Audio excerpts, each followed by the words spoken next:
What is up, YouTube world? Back again with a brand new video. Today we're going to be doing the full review of the Moto G Stylus 5G 2024. Let's get started. All right, so obviously we have the Moto G Stylus here, the 2024 version. I got this device at Best Buy. I paid a price of $249. I believe the regular price is $399. They had it on sale, so I decided to go ahead and pick it up.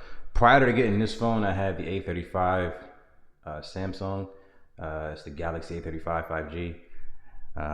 Had to take it back, wasn't a fan of it. But as far as what was in the box, you know, like typical these new companies or these new phones, when these companies, they give you a USB Type-C cable and some books in the phone, and that's pretty much it. So that's pretty much what you can expect to be inside of the box. I wish they did include that, but now the truth is I got so many AC adapters here that are quick charge that I can just use for this phone, but not everybody is me, so I understand why that can be a little annoying. So to talk a little bit about the device, you're gonna have a 6.7-inch full HD display. Has about I think a little over 400 ppi, so the quality of it is going to be pretty good. It is 120 hertz, has a 120 hertz refresh rate, and I believe you can lower it down to 60 to consider battery, but I mean, honestly, who's really going to do that unless you really need to? But yeah, it's a really good display, man. Like it has like a nice sharpness to it. In my opinion, it's the best way to go because most of my phones are pretty much OLED, and that's just the preferred screen of my choice. So I like it. I like the way it looks. As you guys can see here, I have the device playing a 4K video, and as you can tell, the viewing angles are pretty good. This display is really nice in this phone here. And as far as consuming content, things of that nature, you're not going to have any issues with it whatsoever. But as far as going over some of the specs here, or finish going over the specs, you're going to have 8 gigs of RAM, 256 gigs of internal storage. You're running the Snapdragon 6 Gen 1, a chip that I think they've been using for quite some time. You're going to have a 50 megapixel main sensor, a 13 megapixel ultra wide LED flash. There's a mic there. On the right, you're going to have a power button, volume up and down key. There is an in-display fingerprint scanner, which works pretty well.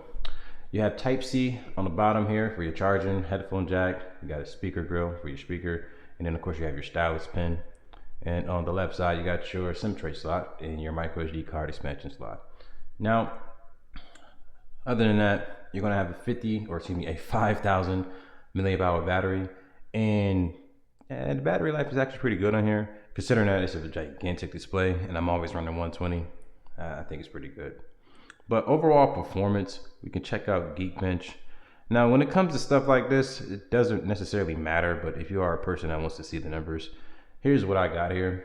I got a 932 on the single core and a 2682 on the multi-core, which is definitely a budget performing phone. Now, on day-to-day usage, does that matter? Not really. It just depends on what you're doing on the phone. Like editing videos or editing photos, you're gonna need something a little bit more powerful. And then as far as if you want to do it quickly, I should say. As far as the 2.2, got the score of 558, 837. Now these numbers are definitely in line of a budget phone. So if you care about this kind of stuff, this is where it's at. But overall, I think it performs really good on a day-to-day basis. The only time you notice a hiccup is if you're trying to do more than it can actually handle. So if I give a good example here, I was watching a YouTube video and I had it playing in the background, but I was also trying to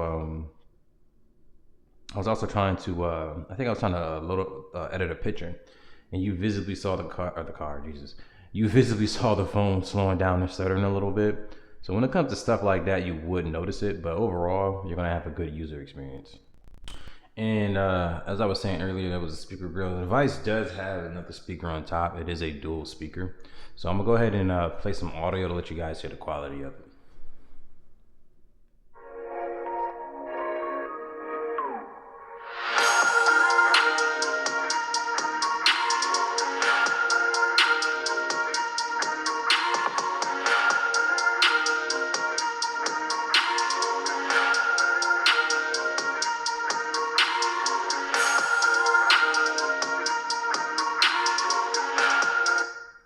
So in my opinion, not too bad. It sounds pretty good. I was actually kind of surprised with the quality of these speakers here. So if you're an audio junkie, you're not gonna have any issues with this.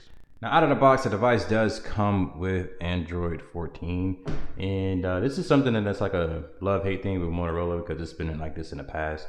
They're promising update, I believe, 2.15, but they already are releasing devices, you know, like the 2024, the 2025 Power, the regular G one. They already have Android 15, and they're promising to get 15 on this device, but from history, I don't, I know they take their time if they ever do it. So, like I was saying, it does have Android 14, but you got some Motorola actions on here. You got your typical chop for your flashlight, and then you got your twisty twist for the camera, which is cool. Took a minute for the camera to load there if you guys saw that. But you got a couple little things in here as far as like little touches that they do add. But overall, it's a pretty much stock experience. So I was recording and an ad just popped up on this thing, but it's pretty much a stock experience. You're not gonna have too much bloatware on here. Oh, and the Pixel PPI, I'm gonna correct myself, is actually 394. It's not a little over 400, so excuse me on that. So here we have the stylus here. It is in the name of the phone. And you can do little things like write a note, GIF maker, handwriting calculator. I got my YouTube studio on here. Oops, don't want you guys to see that.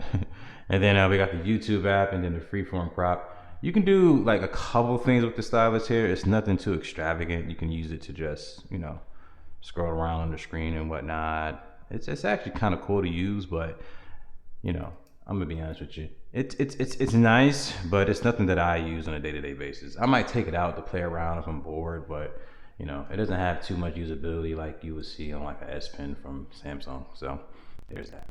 You have fingerprint unlock here. It does scan your fingerprint. It's in the display. You also have face unlock. You have the patterns, the pins, the typical stuff you see on Android when it comes to unlocking the phone.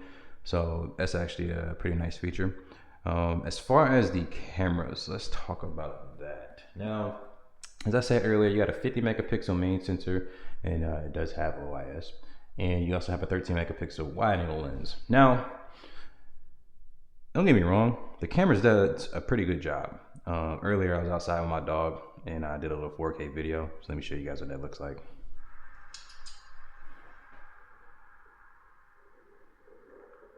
It's super windy out today too.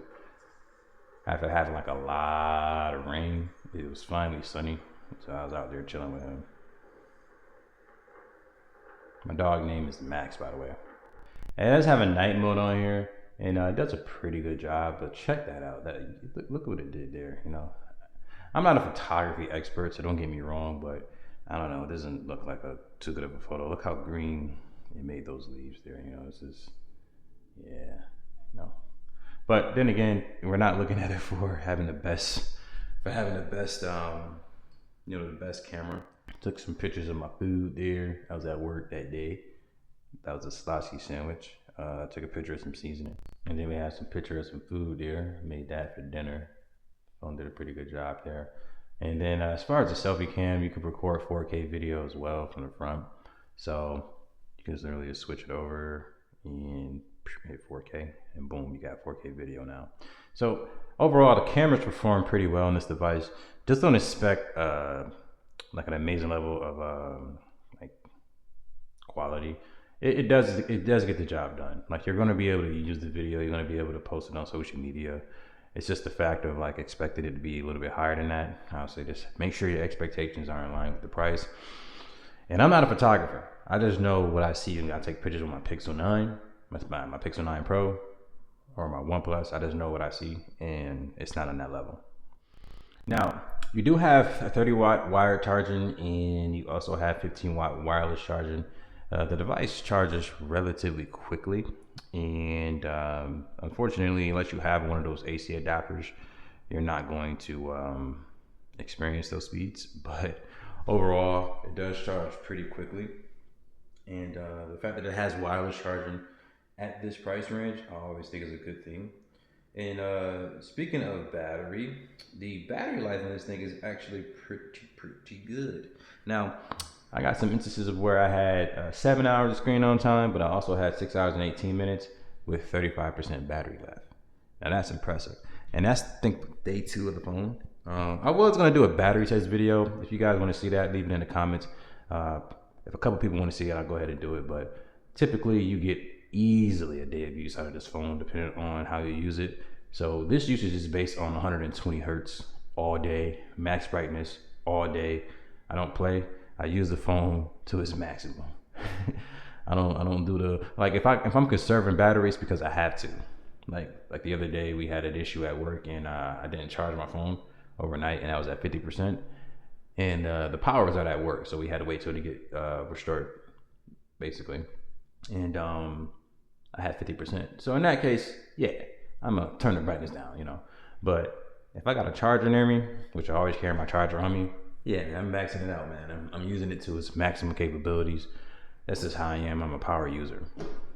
So you also have NFC on this device, so you can use things like Google Wallet. You know, it's pretty cool, because in the past, I'll tell you guys right now, in the past, man, seeing NFC and wireless charging on the phone that costs $250 just did not happen. You know, it just didn't happen. And I do believe the phone is IP68 or IPX8 or whatever it is. Let me go ahead and go to the specs here, because I don't remember everything on these phones. Some of it is like a little like, all right, cool. So let me see. Okay, so wrong about the water protection. It is water repellent. All right, so it's no IP. I believe the newer phones, the Moto G Power 25 is IP 6889, which is crazy for a phone that price. But I had this phone as my main joint since Monday, when I made the video of having it and my first impressions. And overall, man, it's a great phone. I never had any issues when it comes to connectivity from Motorola. I'm on Verizon right now, and that's one of the reasons why I always go with Motorola phones when it comes to making videos like this, because I want a phone that can work on pretty much any carrier. I don't like when it's just, you know, GSM phones versus CDMA. But other than that, you guys, that is pretty much my full review of the Moto G Stylus 5G 2024. If you are in the market for a new phone, should you go with this one versus a newer one? That just depends on your preference. You could pay $250 for this and get a previous year model, or you could pay $300 to get the Moto G Power 2025, which I think it's a pretty good option, especially for what they're offering. And that green color is sick. I love it, man. I think I might go ahead and get that. But I want to say thank you guys for watching the video here. I'm gonna go ahead and close it out, and I'll see you in the next one. Peace.